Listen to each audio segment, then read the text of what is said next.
মাত্র 16 মাস বয়সী ফুটফুটে এই শিশুটি জানেই না তার শরীরে বাসা বেঁধেছে জটিল এক রোগ। দুরারোগ্য ব্যাধি ব্লাড ক্যান্সারে আক্রান্ত হওয়ায় দিন দিন আরো অসুস্থ হয়ে পড়ছে অবুঝ শিশু সামিহা।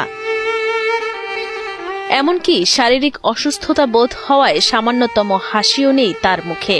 সবসময় মা বাবা ও স্বজনদের কোলে সময় কাটালেও শরীরে অস্বস্তি বোধ হওয়ায় কাঁদতে থাকে ছোট্ট শিশু সামিহা। আদরের একমাত্র মেয়ের চিকিৎসা সহায়তা চেয়ে কান্নায় ভেঙে পড়েন অসহায় পিতা শাকিল আহমেদ। আপনার কাছে জুরাত কইরা আল্লাহর কাছে সাহায্য চাইলাম যে আমার বাচ্চাটা যাতে বাঁচাইতাম পারি। আপনার কাছে সাহায্য চাইলাম, যদি আপনারা যদি মনে হয় তাহলে আমরা সাহায্য দিবেন। আমার অতটুকু সামর্থ্য না ভাই যে ভাই বাপর খালি জাগাও না সম্পদ নাই যে ভিক্ষা মানে আমার বাচ্চাটা চিকিৎসা করাইম।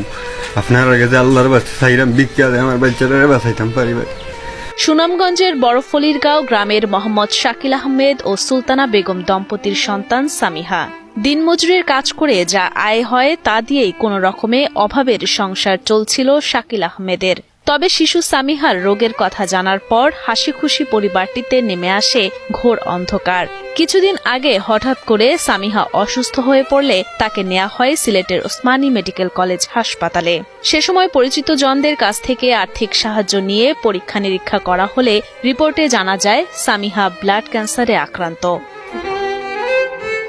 সেই সাথে থ্যালাসেমিয়া রোগেও আক্রান্ত ফুটফুটে শিশু সামিহা। আমার একটা বাচ্চা দিয়েছেন আল্লাহ, একটা পরীক্ষা দিছিল, দেওয়ার পরে এটা 7 দিন পরে রিপোর্ট দিয়েছে, দেওয়ার পরে রোগটা ধরা পড়েছে ক্যান্সার।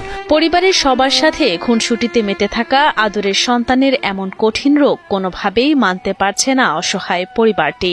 সামান্য আয়ের টাকায় যেখানে দুমুঠো ভাত খেয়ে বেঁচে থাকাই কঠিন, সেখানে শিশু সামিহার চিকিৎসার টাকা জোগাতে দুশ্চিন্তায় পরিবার ও আত্মীয় স্বজন। বাসা বাড়ি মাইসে বাড়ি তো কাম কাজ করি, আমার রাজমিস্ত্রি কাম করে, মানে কোনবাই দিয়ে টাকা মফর করতে পারেন না, নাতিনরে লিয়ে যাইতে পারেন না ডাকাত, মানে আপনার মনে হয় আমার কিছু সাহায্য ঢুকবা।